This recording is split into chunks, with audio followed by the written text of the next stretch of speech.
Hello people, welcome to a update.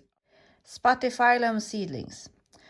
I don't know if I create the mess or the oddities, but I will tell you some tips first.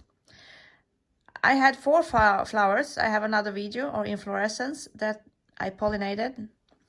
2 of them I took the seeds when the flower was still saggy and sticky, so I had to clean the seeds and I dried them up myself. And the other ones, the 2 left, I let to dry on the plant. Now, the seeds that came from the one that I dried, manually, not on the plant itself, most of them didn't germinate. So in this box I have in the video, I put 10 seeds. In this box you can see there are 3 seeds germinated. This is from the first batch. The date on when I planted these seeds, I will add it on the screen, since honestly it doesn't matter because they are in same state. Now I don't know if these mutations will be like, this is the first batch, the seeds I put when I dry them first myself. They're very odd. They look very odd. They have some misshapes and misbehaviors. I don't know if they will keep these traits. I don't know if they will start to grow better. I messed up. So if you do this thing or this experiment, let the seeds dry on the mother plant. Let them dry to crisp, because this has no like berries or anything that's supposed to be eaten. It's more like grass. They will dry out and the seeds will be ready on the plant, and then you plant them. Now over to the later seeds. You can see they are much better health, and I have a bigger germination rate. There's a white one. So I will also show you from this batch. This is not so fun. I mean, they look better.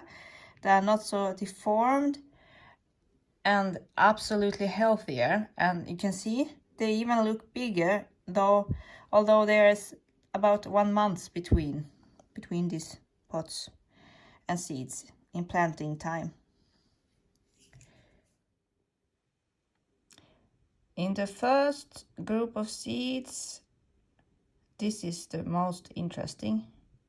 It had much more white in beginning. I don't know if you can hold it still. Ooh, I zoom with the phone, so it's a bit shaky. You can see that right plant.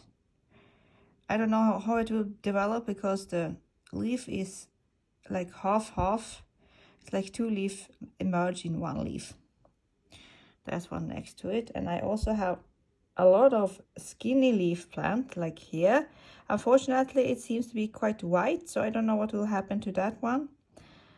And I also have a translucent plant in this pot, and this odd. You can see all of them are kind of, they don't look good. Here's the translucent plant in the center.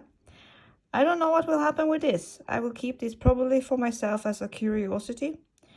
And if you spray water, this is absolutely translucent. It looks like moss or fern. So I thought this was not a Spathiphyllum, but it's connected to the seed. You can see the seed there under it. I poked it, so I know. Let's see if I find something else. Here's another one. Is there anything else here interesting? No, let's move on to the other pot. Now, in the second batch of seeds, I will start with the absolute favorite of them all. It's this one. And you can see even the heart leaf or the first leaf and all the other leaves has a very prominent variation. You can see if I do light like this. So this one is variegated for sure, but there's a lot of variegated Spathiphyllum out there, so it might be one of my own keepers. It takes about 2 years, or at least they say 2 years, until you can evaluate Spathiphyllum seedlings.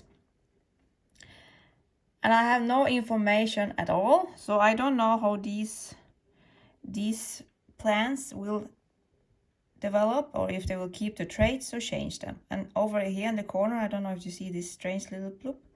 This is something that have dwarfinism in some sort of form, I don't know. So this is a dwarf version. You can see compared to that one to that. And over here is some other plants. Many of these has traits of variation, you know, on the leaf. That's very interesting. Over here is absolutely my second favorite, and it's a little bit hard to get the how it looks like. I have a video when this leaf was emerging or young. It has like a stripe in the middle. You can't catch it now. The thing with this first leaf and also the absolute like baby leaf there is that it has a split middle nerve. So that's why it has a cell change in the center, because the cells that lies in the middle is between the nerves, the two mid nerve. I hope it will keep the trait. It makes the leaf very bubbly and round and very special. Over here is another one. I don't know if I can get you to see. It has a slight variation or color difference on the leaf. You can see on the corner there. It also has a very special leaf shape I have never seen on a Spathiphyllum. And that's just the first emerging leaf. We call it heart leaf, the first leaf from a seed. And this is, you know, like philodendrons, it's arrowed, so it has one baby leaf. I will keep an eye on this and see what happened and update you probably after Christmas and in spring, so we have something to see. They don't grow fast. Thank you. Good growing. Bye bye.